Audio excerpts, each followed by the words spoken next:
Welcome back to another video. In today's video I will be carrying out some maintenance and checks over on the Nissan on the 180SX ahead of Japfest, which is I believe on the 6th of May. I may be wrong, take that back if I am wrong, but I'm pretty certain it's the 6th, which is a Sunday, and that will be at Silverstone.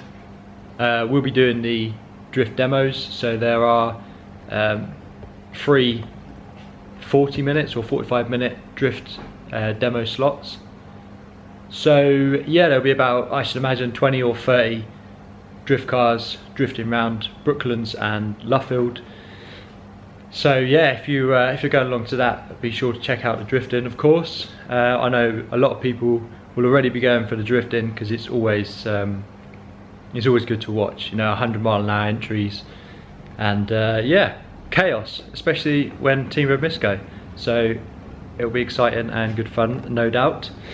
But today the plan is to get the car checked over, nut and bolt check, and just basically tidy up a few little bits before we go to Silverstone. So the first thing that I was going to do, well, I say that I've already done, was one of these fittings to your filter housing was leaking, and it was dripping a tiny little bit of oil onto the floor. So I've just tweaked that, tightened that up, and all is good there. I'm also going to change my SFS Performance radiator hoses, change them from the orange ones to the black ones that they provided me with at the beginning of this year. So the SFS orange ones,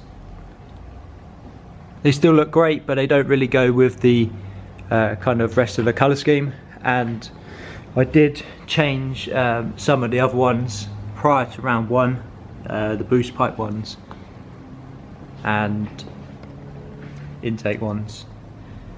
So now I just want to finish it off by changing the water hoses. So I'll change them, and also I will be draining the coolant and changing that because I didn't get it changed at the end of last year. So yeah, fresh coolant, new coolant lines for that. Few other little bits and pieces, obviously a nut and bolt check, and we'll go from there. So first off, let's drain the coolant and get the coolant lines done.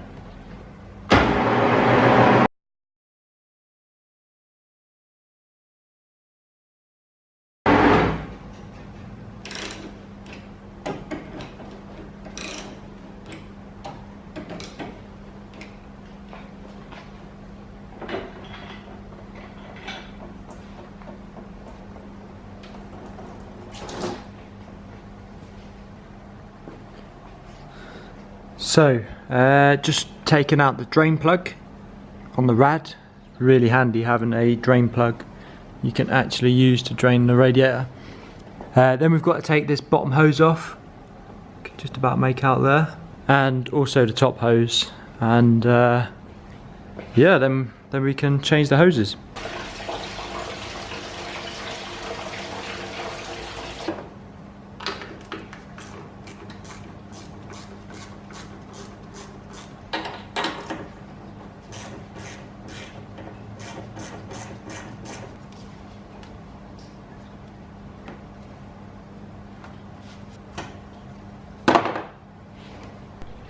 So both radiator hoses off now. It is always a good idea to lay them next to each other when you have new hoses. Obviously you want to check that they're the same shape and size. I've always found SFS Performance hoses to be a really good fit, and they've always been perfect for my car.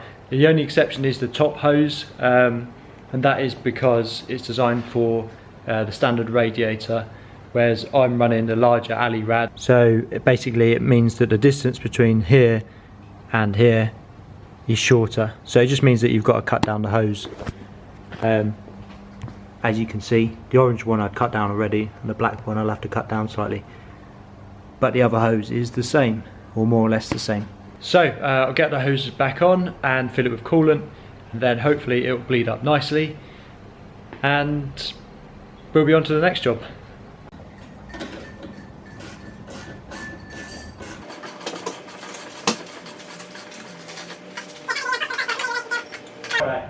So it'll be on its way to us after today, tomorrow. So the coolant and antifreeze is back in, or should I say water and antifreeze, topped up to the right level, and made sure the expansion tank is full as well, well half full. So I've just kind of checked under the bonnet and had a look around, make sure everything looks as it should. I still need to rewrap the short exhaust that I made. It was a bit of a make do with some lock wire. I'd prefer to use the metal or steel cable ties, so I still plan to rewrap that at some point as soon as I get some. But yeah, so far so good. The leak seems to be fixed on the oil filter housing. There is, well, there we are. There is an oil leak from the diff, which I'll have to fix as soon as I can get the car back on the ramp. I tried PTFE and the filler like side bung on the diff, because it did look like there was some leaking out of there, but unfortunately it's still leaking, so I'm assuming that it's the back plate which is either not sealed properly or potentially damaged, cracked, split, warped, I don't know. So I'm going to have to take diff off, and I have got a genuine gasket, diff gasket, so I'll probably try that if I can't find any faults with the diff back plate visually. So yeah, as soon as I can get it on the ramp, I'll do that. Next up, the plan is to clear out the interior, because there's quite a lot of tyre debris in here from round one. As you can see, it fills up the door shuts. I need to find a grommet for the hole where the wiring loom used to go.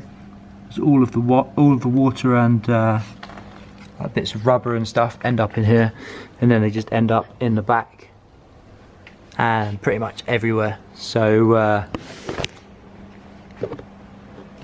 yeah, so gonna clear up in there. I don't think there's a great deal left to do other than that. Check the wheel bolts, they're tight. Check the levels, they're all good. So pretty much ready to go. I might have to give it another clean. It's got a little bit dusty, so I'll probably give it a clean on Saturday if the weather's alright, before I take it to Silverstone. And yeah, I guess from there we'll be ready to rock at Japfest. It is Japfest on the Sunday. So yeah, if you're coming to Japfest, come and check out the drift area, and obviously come and meet the team. Me, myself, and me, Stuart Egdale, and Sean Chesham will be there doing the drift demos. Yeah, come say hello. Everyone's welcome. That's about it. Thanks for watching, and I'll see you in the next video.